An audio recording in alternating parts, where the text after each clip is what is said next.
Bismillahirrahmanirrahim. Assalamu alaikum to all my dear students. Welcome to Commerce World by Sir Farooq Adil. First year में आज की class में हम economics का एक बहुत ही इम्पोर्टेंट टॉपिक डिस्कस कर रहे हैं और जैसे आजकल जो है वो एग्ज़ाम सीजन्स हैं और मुख्तलिफ चीज़ें जहाँ पर स्टूडेंट्स वगैरह मुख्तलिफ एग्ज़ाम्स दे रहे हैं, तो मेरे कुछ स्टूडेंट्स ने मुझसे कहा था कि सर ये जो नेशनल इनकम का टॉपिक है इकोनॉमिक्स में, इसको ज़रा सा एक दफ़ा जो है वो वीडियो बना दें और इसको जो है वो ज़रा सा कवर कर लें। तो ये वीडियो उन स्टूडेंट्स के लिए जो कि इस वक्त नेशनल इनकम में जो है वो फेस कर रहे हैं, ट्रबल फेस कर रहे हैं, तो उनके लिए मैं वीडियो बना रहा हूँ। कंप्लीट नेशनल इनकम क्या होती है, तो ज़रा आप जल्दी स्टार्ट करते हैं। ये बिल्कुल नोट्स की फॉर्म में कंप्लीट नोट्स बने हुए हैं, तो अगर आप चाहें तो इसको एज ए नोट्स की तरह से भी जो है वो लिख सकते हैं कंप्लीट। तो इसमें आपको कहीं कोई जो है वो कंप्लीट क्वेश्चन मिलेगा और आपको यही अगर आप लिख कर आ जाएंगे तो आपको किसी और एक्स्ट्रा रिसोर्स की ज़रूरत नहीं होगी।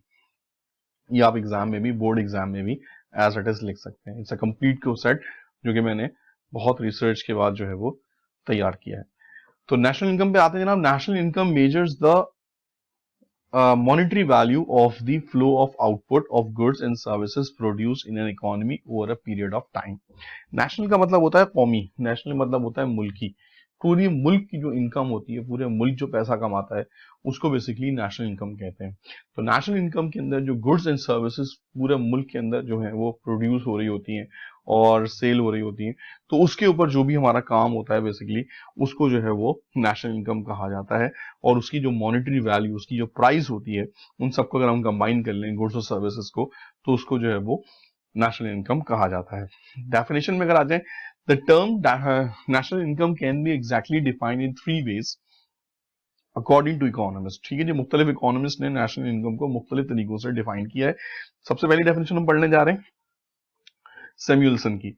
इन्होंने कहा जनाब कि जो नेशनल इनकम है ये प्रोड्यूस अप्रोच है, प्रोडक्शन की अप्रोच के थ्रू इसको उन्होंने डिफाइन किया। इन्होंने कहा जनाब, it is the loose name we give for the money measure of overall annual flow of goods and services in economy. पूरे मुल्क में एक साल के दौरान या जितने टाइम की भी अगर नेशनल इनकम निकालनी है, उसके दौरान जो पूरे मुल्क में गुड्स और सर्विसेज का जो फ्लो होता है, लोग जो है गुड्स एंड सर्विसेज अवेल कर रहे होते हैं, खर्च कर रहे होते हैं, उसको जो आपने सिनेरियो बनाया होता है, उसको बेसिकली जो है वो नेशनल इनकम कहा जाता है। इट इज क्लियर, अच्छा इसकी एक्सप्लेनेशन देख लें। It is clear from this definition that the national income is the net market value. Market value होती है जिसमें गुड्स या सर्विसेज को सेल किया जाता है, of final goods produced and that of these services rendered in the country during a certain year in the is the national income of that country. पूरे मुल्क में एक साल के दौरान जितने टाइम की भी आप नेशनल इनकम निकालनी है, जो गुड्स एंड सर्विसेज प्रोड्यूस्ड हुई हैं, जिनको कस्टमर्स ने या डिफरेंट लोगों ने उसको अवेल किया है, कंज्यूमर्स ने उसको हासिल किया है, उसकी एक प्राइस पे की है, तो वो प्राइस जो है वो बेसिकली जो है वो आपकी पूरी इकोनॉमी की नेशनल इनकम जो है वो बन जाती है। अच्छा जी, अभी इन्होंने बात की थी प्रोडक्शन अप्रोच की, प्रोड्यूसिंग। अब इसमें आ गया जनाब गार्डनर एक्ले। इन्होंने कहा जनाब ये इनकम अप्रोच है। कह रहे हैं जनाब ये जो आपकी नेशनल इनकम है, इन्होंने इसको एज ए इनकम अप्रोच के थ्रू डिफाइन किया। कह रहे हैं जनाब, individual income is the amount of his earning from the productive services currently rendered by him और by his property. National income is the sum of all the individual income. एक मुल्क में जहां में बहुत सारे लोग रहते हैं, हर इंसान जो है वो किसी ना किसी रोजगार से वाबस्ता है, या तो वो कोई सर्विसेज दे रहा है या वो कोई बिजनेस कर रहा है। तो उस बिजनेस या उस सर्विसेज से वो जितनी अर्निंग करता है हर इंसान, अगर पूरे मुल्क के हर इंसान की इनकम को प्लस कर लिया जाए, तो वो उसका जो है वो नेशनल इनकम जो है कंट्री की बन जाती है। उन्होंने कहा जनाब कि पूरे मुल्क के इंडिविजुअल जो भी पैसा कमाते हैं, अगर हम सबको सम कर लें, तो आपको इसलिए पूरे मुल्क की आपको नेशनल इनकम जो है वो पता चल जाएगी। In this definition the individual is in a country continue the contribute in the production process in the form of land, labor, capital and organization. That is the 4 factor of production है, तो definitely कोई ना कोई factor में आपकी जो है वो कंट्रीब्यूशन हर वक्त हो रही होती है। For which they get individual income in the form of rent. अगर लैंड है तो डेफिनेटली रेंट मिलेगा, लेबर है तो उसकी वेजेस होंगी, कैपिटल है तो उस पर इंटरेस्ट मिलेगा, और अगर आपकी कोई ऑर्गेनाइजेशन है तो उस पर आपको प्रॉफिट मिलेगा। तो ये चार चीजें जो आपको जो है वो डिफरेंट तरह की इनकम्स प्रोवाइड करती हैं। The total sum of these individual income is the national income. और पूरे मुल्क में अगर आप जितने भी लोग काम कर रहे हैं उन सबकी इनकम को अगर आप सम कर लें, प्लस कर लें, तो आपको जो है वो नेशनल इनकम का कॉन्सेप्ट बन जाएगा। According to एफ.एस. ब्रूम, अब इन्होंने तीसरी तरीके से बताया। सबसे पहले वाली अगर आपको याद हो तो प्रोडक्शन थी, दूसरी वाली थी इनकम, तीसरी वाली आ गई एक्सपेंडिचर। इन्होंने कहा पूरे मुल्क का खर्चा कैलकुलेट कर लें। इन्होंने इसको रिवर्स अप्रोच से कर लिया, एक तरफ इनकम है दूसरी तरफ खर्चा है। कह रहे national expenditure became the total of the consumer spending, public authority spending and capital formation at home and and overseas that in the sum of final expenditure by the resident of the country। थोड़ा सा ये misprint है जो मैं पढ़ रहा हूँ, उसको अल्टीमेटली आपने इसको नोट डाउन कर लेना है, क्योंकि फोटोकॉपी कराने में समटाइम ये जो है थोड़ा सा मिसप्रिंट हो जाता है। तो जनाब इन्होंने कहा जनाब के पूरे मुल्क में जितना भी एक्सपेंस हो रहा है, जितना भी खर्चा हो रहा है, चाहे वो आप अथॉरिटी स्पेंडिंग, पब्लिक स्पेंडिंग हो रही हो, चाहे वो कैपिटल फॉर्मेशन की फॉर्म में हो रहा हो, बिजनेस डेवलप हो रहा हो, बिजनेस में इन्वेस्टमेंट्स हो रही हो, किसी भी फॉर्म में अगर आप कोई कंज्यूमर स्पेंडिंग करें, पब्लिक अथॉरिटी जैसे गवर्नमेंट स्पेंडिंग करें, या कोई बिजनेस फॉर्मेशन करें, कैपिटल फॉर्मेशन करें, तो उसमें तमाम चीजों का जो सम होता है वो हमारी नेशनल इनकम होती है। In this definition, the consumption and the capital expenditure of the government and people at home or abroad। उन्होंने कहा जनाब कि पूरे मुल्क में जो गवर्नमेंट खर्चा कर रही होती है, लोग खर्चा कर रहे होते हैं, चाहे वो मुल्क में कर रहे हो चाहे वो मुल्क से बाहर कर रहे हो, the sum of total of these expenditures is called the national income. तो इन तमाम के तमाम एक्सपेंसेस को, जो टोटल खर्चा आपने किया है, उसको अगर आप प्लस कर ले तो आपको कंपनी की या टोटल जो का मुल्क की जो है वो नेशनल इनकम पता चल जाती है।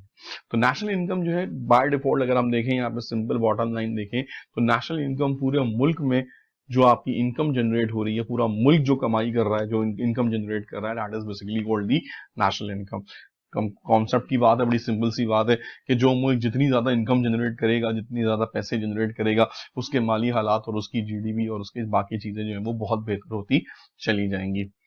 अब इसी चीज को इन्होंने एक एग्जाम्पल से समझाया है। यहाँ पर अगर आप देखें कि एग्रीकल्चर प्रोडक्ट्स जो हम हुई हैं वो 40 बिलियन की हुई हैं, वेजेस जो लोगों ने कमाई हैं वो 20 बिलियन की कमाई हैं, सैलरीज 40 बिलियन की कमाई हैं। तो ये सारी की सारी चीजें जो है वो आपने जो है वो इसमें से सेविंग्स हुई हैं, गवर्नमेंट कंजम्पशन है, रेंट है, तो मुख्तलिफ तरीकों से आपने जो है वो ये चीजें की हैं। अब इसमें अगर आपसे कहें कि आप इसको जब तीनों चीजों को जरा अलग अलग तरीकों से इसको आप जो है वो कर लें, यानी कि कैलकुलेट कर लें, तो प्रोडक्शन अप्रोच में हमें एग्रीकल्चर प्रोडक्ट्स चाहिए होती हैं, हमें इंडिविजुअल गुड्स चाहिए होती हैं। तो एग्रीकल्चर प्रोडक्ट हमने ले ली 40, इंडिविजुअल प्रोडक्ट गुड्स हमने ले ली 40, salaries bye doctors and teachers 10, total 90। अब इनकम अप्रोच में हमने देखा था कि वेजेस थी, सैलरीज थी, इंटरेस्ट था और लैंड था। वेजेस जो थी वो आपका लेबर है, सैलरीज जो है वो आपके जो है वो कैपिटल है, इंटरेस्ट कैपिटल है, लैंड और ये बाकी चीजें। तो इसी तरह से ऑर्गेनाइजेशन जो है वो सैलरीज बाकी चीजें आ जाती हैं। तो टोटल अमाउंट आपकी जो आ रही है यहाँ पे भी 90 आ रही है। एक्सपेंडिचर आप आ गई जनाब प्राइवेट कंजम्पशन है, हमने कहा था कि private consumption is a part of expenditure method. Savings है, it's also government consumption tools हैं। तो दोनों से अगर हम निकालें, कोई भी मेथड हम यूज कर लें, प्रोडक्शन अप्रोच यूज कर लें, इनकम अप्रोच यूज कर लें या एक्सपेंडिचर अप्रोच यूज कर लें, हमारी जो टोटल इनकम आ रही है वो 90,000 ही आ रही है। तीन डिफरेंट इकोनॉमिस्ट ने तीन डिफरेंट तरीकों से जो है वो आपको ये गुड्स जो है वो आपको बताई हैं, डेफिनेशन बताई हैं। फर्स्ट जो थे उन्होंने कहा था जनाब कि आपकी जो है नेशनल इनकम है वो आपकी टोटल गुड्स एंड सर्विसेज हैं जो कि मुल्क में पैदा हुई हैं, प्रोडक्शन अप्रोच कहलाती है। जो सेकंड थे उन्होंने कहा था जी टोटल इनकम जो मुल्क के लोग कमाते हैं वो आपकी जो है वो नेशनल इनकम है। और तीसरे वाले ने कहा था जनाब कि आप जो एक्सपेंडिचर करते हैं पूरे साल का जो है वो अगर आप उसको ऐड कर लें, तो चाहे वो गवर्नमेंट की हो, चाहे वो सेविंग्स हो, चाहे वो जो आपके पास पब्लिक जो है वो स्पेंडिंग हो, तो वो आपकी जो है वो नेशनल इनकम कहलाएगी। अब इसमें जनाब क्या है जनाब, वेरियस कॉन्सेप्ट्स हैं। एक्सप्लेन, ये सवाल बहुत ज्यादा जो है वो एग्जाम्स में आता है और इस साल के लिए भी बड़ा इंपॉर्टेंट है कि explain the various concepts of national income. तो नेशनल इनकम के हमारे पास मुख्तलिफ कॉन्सेप्ट्स हैं। The first concept is the various concept of national income or gross domestic product जिसको जीडीपी कहा जाता है, ग्रॉस नेशनल प्रोडक्ट जिसको जीएनपी कहा जाता है, नेट नेशनल प्रोडक्ट जिसको एनएनपी कहा जाता है, net national income at market price भी कहा जाता है इसको, दो नाम है इसके, नेट नेशनल प्रोडक्ट एनएनपी और national income at market price. तो अगर ये दोनों में से कोई एक वर्ड भी यूज हो जाए तो आपने समझ जाना है कि आपने एनएनपी को जो है वो डिफाइन करना है। या फिर सिर्फ नेशनल इनकम कहा जाता है, NI, that is called national income और factor price. Then we have personal income और finally we have disposable personal income. तो ये हमारे पास 6 कॉन्सेप्ट्स हैं जो कि अभी आपने जो है वो अगली वीडियो के अंदर आपको मर्ज होकर मिलेंगे। So just after few seconds we will start question number 2, that is the various concepts of national income. Okay students, so हम लोग डिस्कस कर रहे हैं various concepts of national income. आइए शुरू करते हैं। इसका पहला concept that is called GDP. GDP is the total market value at current price of all final goods and services which are produced by the factor of production located within the country during a year। एक साल के अंदर मुल्क के अंदर जितने भी goods and services produce होते हैं उनकी जो उस वक्त की करंट प्राइस चल रही होती है, जिस दिन हम जीडीपी कैलकुलेट कर रहे होते हैं उसकी जो उस दिन करंट प्राइस चल रही होती है उसको जो है वो उस मुल्क की जीडीपी कहा जाता है।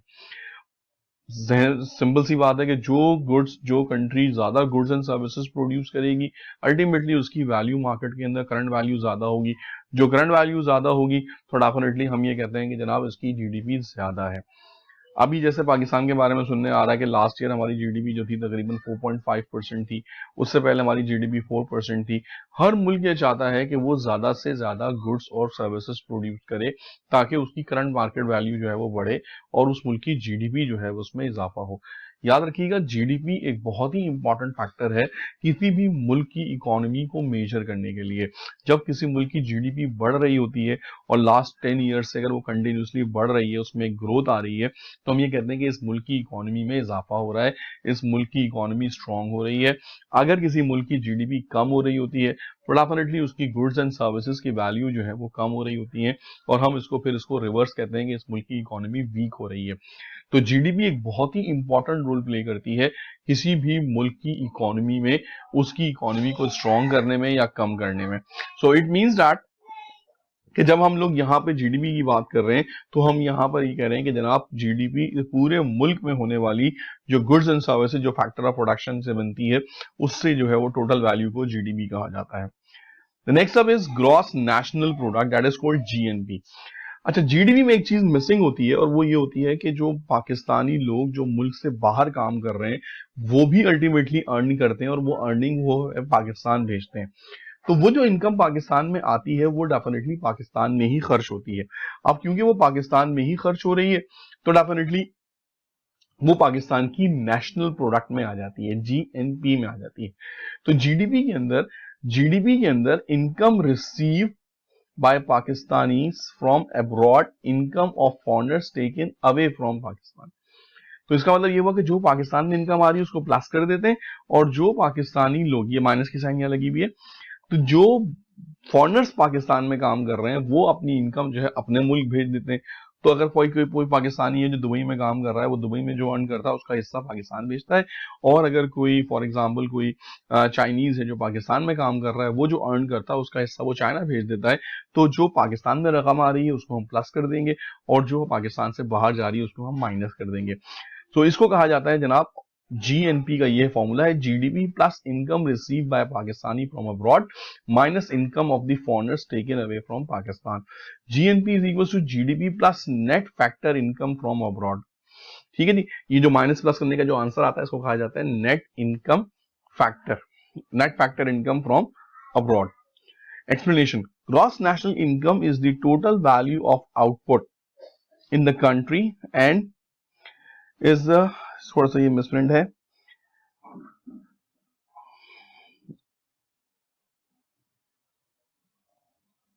मैं इसको जो है थोड़ा सा आपको करके इसको मजीद पढ़ के आपको बताता हूँ। Gross national income of the total value of the output and the income earn by the people in outside the country.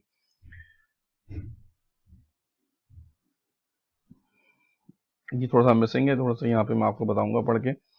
ठीक है जी, now the next up is net national product, NNP. ठीक है जी, एनएनपी क्या होती है जनाब? NNP is the net national product. इसमें से हम इसकी डेप्रिसिएशन माइनस कर देते हैं। ठीक है। डेप्रिसिएशन क्या होती है? जब भी हम कोई फिक्स एसेट खरीदते हैं, जब भी हम कोई चीज खरीदते हैं, उसमें अल्टीमेटली जब हम उसको इस्तेमाल करते हैं तो उसकी वैल्यू जो है वो क्या हो रही होती है? कम हो रही होती है, रिड्यूस हो रही होती है। तो जब उसकी वैल्यू रिड्यूस हो रही है तो डेफिनेटली वो जो अमाउंट इसमें से रिड्यूस हो रहा है उसको हम कहा जाता है डेप्रिसिएशन। याद रखिएगा, डेप्रिसिएशन तमाम फिक्स एसेट्स पे लगती है सिवाय लैंड के। लैंड जो है वो डेप्रिशिएट नहीं होती। NNP is the measure of national production of a country obtained by deducting the amount of depreciation from GNP. In the process, we have to use production capital goods like equipment, machinery, instruments, tools, and building, etc. These capital goods are subject to wear and tear being used. ठीक है, जब जब इसका इस्तेमाल करते हैं तो definitely इसके अंदर wear and tear आता है. So the value goes on declining. इसकी वजह से इसकी वैल्यू जो है वो कम होती रहती है.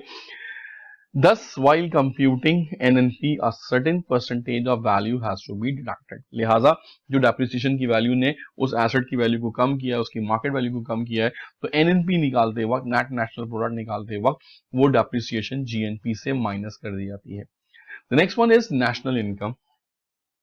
National income NI is also, इसको निकालते हैं नेट नेशनल प्रोडक्ट में से इनडायरेक्ट टैक्सेस माइनस कर देते हैं और सब्सिडीज इसके अंदर ऐड कर देते हैं. इनडायरेक्ट टैक्सेस वो टैक्सेस होते हैं जो गवर्नमेंट लेती है लेकिन कंज्यूमर से डायरेक्टली नहीं लेती, बल्कि डिफरेंट फॉर्म्स के थ्रू, डिफरेंट लेयर्स के थ्रू लेती है. जैसे कि आपका सेल्स टैक्स है. सेल्स टैक्स जो होती है वो आपका इनडायरेक्ट टैक्स की एक एग्जांपल है. कंज्यूमर पे करता है लेकिन ये मुख्तलिफ लेयर से गुजरते हुए जो है वो गवर्नमेंट तक पहुंचता है. सब्सिडीज क्या होती हैं? सब्सिडीज जो होती हैं वो आपकी रिडक्शन इन द प्राइस होती है जो गवर्नमेंट अपने लोगों को देती है. सपोज कर लें गवर्नमेंट एक चीज बाहर से इंपोर्ट करती है 10 रुपए में, लेकिन उसको पता है कि यार ये हमारे मुल्क के लोग जो है वो इसको अफोर्ड नहीं कर सकते, उनकी आज के कीमत खरीद जो है वो, कुव्वत खरीद जो है वो इतनी ज्यादा नहीं है. तो वो क्या करते हैं कि वो 8 रुपए की चीज आपको 10 रुपए की चीज आपको 8 रुपए में दे रहे होते हैं कि यार 2 रुपए का लोड हम बर्दाश्त कर लेते हैं, हम नुकसान बर्दाश्त कर लेते हैं, हम अपने लोगों को फैसिलिटेट करने के लिए सब्सिडी देते हैं. तो सब्सिडी जो गवर्नमेंट देती है वो इसके अंदर जो है लॉसेस की फॉर्म में होती है, तो इसको ऐड कर लिया जाता है. NI is the measure of net national product, net national production of a country obtained by deducting the indirect taxes from NNP and adding subsidies. It is also called national income at factor cost. Or national income is the total sum of all income payments received by the factor of production, that is land, labor, capital and organization. So that is the concept of national income के पूरे मुल्क में जो national income आ रही है factor cost के ऊपर, उसमें जो है वो NNP नेट नेशनल प्रोडक्ट के अंदर इनडायरेक्ट टैक्सेस को माइनस कर देते हैं और सब्सिडीज को प्लस कर देते हैं. The next one is personal income. Personal income is a very important topic. PI is equals to NI national income minus social security contribution minus corporate taxes minus undistributed profit plus transfer payments. ये इसका जो है वो बड़ा आसान सा formula है. Explanation क्या है जनाब? पर्सनल इनकम होती है एक आदमी की अपनी टोटल तनख्वाह, टोटल अमाउंट जो वो एक साल में जनरेट करता है, that is the personal income. The sum of all income received by all individual और household during a given financial year is called personal income. Personal income is different from national income from a single reason that some incomes as such some incomes that is social security contribution, payments in corporate income taxes and undistributed profits are not included in personal income, but they are same payments received by the people which they have not earned as income in exchange for production of goods. For example, pension, gifts, zakat, unemployment allowance, scholarships, etc. These payments are called beneficial payment and have to be added to national income to arrive at personal income. ठीक है जी. तो ये सारी की सारी चीजें जो है वो जो लोगों को मिलती है वो उसमें ऐड कर दी जाती हैं. पर्सनल इनकम में कोई पेंशन मिली है, कोई गिफ्ट मिला है, कोई ज़कात, अगर आप कोई ज़कात ले रहे हैं तो ज़कात मिला है, कोई और ऐसी चीज आपको बाहर से पैसे आए हैं तो वो अमाउंट आपकी उस पर पर्सनल इनकम में ऐड कर दी जाती है. और जो चीजें आपसे डिडक्ट की गई हैं आपका सोशल सिक्योरिटी कंट्रीब्यूशन है जो गवर्नमेंट चार्ज कर लेती है आपसे वो, तो ये सारी चीजें जो आपसे ले ली गई हैं वापस ली गई वो इसमें से माइनस कर दी जाती हैं। तो अगर आप इसको फॉर्मूले में देखें तो नेशनल इनकम में से माइनस किया आपने सोशल सिक्योरिटी कंट्रीब्यूशन, माइनस किया आपने कॉर्पोरेट टैक्स, माइनस किया आपने अनडिस्ट्रीब्यूटेड प्रॉफिट और प्लस कर दी आपने ट्रांसफर पेमेंट्स। तो that is the formula of personal income. Now the next one is disposable income. Disposable income को पर्सनल इनकम भी कहा जाता है, डीपीआई। पर्सनल इनकम में से पर्सनल टैक्सेस जो आप टैक्स जो अगर आप पे लगते हैं, जैसे इनकम टैक्स आप पे लगता है, सैलरी पे टैक्स लग रहा है आपका, वो इसमें से माइनस कर लिया जाता है, और डायरेक्ट टैक्सेस वगैरह जो है वो इसमें से जो है वो माइनस कर लिए जाते हैं। डिस्पोजेबल पर्सनल इनकम वो अमाउंट होती है जो कि एक शख्स के पास मौजूद होती है कि वो उस पर स्पेंडिंग कर सके, आप खर्चा कर सके। सपोज करने का आदमी की तनख्वाह है 1 लाख रुपए, ये उसकी पर्सनल इनकम है, 5,000 रुपए उसने इनकम टैक्स पे कर दिया, अब इसका मतलब इनकम टैक्स उसमें से कट गया, तो आपको जो पैसे कट कटा के मिले वो आपको मिले 95,000। तो ये आपकी डिस्पोजेबल इनकम है। टैक्सेस हटाने के बाद, डिडक्शंस करने के बाद जो सैलरी का हिस्सा आप घर लेकर जाते हैं जिस पर आप खर्चा करेंगे, that is basically called disposable income, जिसको आपने डिस्पोज ऑफ करना है, जिसपे आपने स्पेंडिंग करनी है। तो disposable income क्या जनाब? Disposable personal income is that income which is actually available to individual or household for spending when they have paid direct taxes. For example, income tax is a personal direct tax. ठीक है जी। तो ये हमारा जो topic था, बाकी जो इसकी चीजें हैं वो हम नेक्स्ट लेक्चर में कवर करेंगे। तो यहां तक आपको मैंने एक बहुत ही इंपॉर्टेंट लॉन्ग क्वेश्चन जो आपका हिस्सा होता है आपके इसके आने का, वो मैंने करा दिया। अभी इसमें इसकी मेजरमेंट की अप्रोचेस, इसमें डिफिकल्टीज ये इसकी बाकी हैं। तो इंशाल्लाह जब मैं इसका नेक्स्ट लेक्चर अपलोड करूंगा इकोनॉमिक्स का, तो उसमें आपको बाकी तमाम चीजें भी वहां से जो है वो मिल जाएंगी। फिलहाल ये आपके लिए बड़ा इंपॉर्टेंट टॉपिक है, इसको फेयर कर लीजिएगा, इसके नोट्स बना लीजिएगा, याद करना शुरू करिएगा। आज जो अपने पास पेपर्स देखेंगे तो आपको यहाँ पर बहुत सी ऐसी चीजें जो है वो नजर आएंगी जिसको आपने जो है वो आपने पास्ट पेपर में इसको सवालात को मिलेंगे। खासतौर पर ये फॉर्मूले एमसीक्यूज के अंदर बहुत पूछे जाते हैं, तो ये फॉर्मूले भी आपके पास लिखे होने चाहिए और कंप्लीट डेफिनेशन, कंप्लीट हैंडआउट आपका जो है वो यहाँ पे गिवन है। इसको आई होप कि आप लोगों ने इसको बना लिया होगा, लिख लिया होगा। अगर वीडियो आपको पसंद आई है तो इसमें जो है वो इसको अपने बाकी फ्रेंड्स को फॉरवर्ड करें ताकि उनको भी इससे बेनिफिट हो। और ये जो मेरा एम है, ये तमाम स्टूडेंट्स इंशाल्लाह कराची के जो इस साल फर्स्ट ईयर सेकेंड ईयर के अंदर अपीयर होंगे, उनको कहीं किसी कोचिंग की और कहीं किसी और हेल्प की जरूरत नहीं होगी। इंशाल्लाह इस वीडियो चैनल के ऊपर, इस यूट्यूब चैनल के ऊपर आपको कंप्लीट रिसोर्सेज मिलेंगी for first year and second year commerce students. So thank you very much. Allah Hafiz. Stay tuned for the next lecture, inshallah, in a couple of days.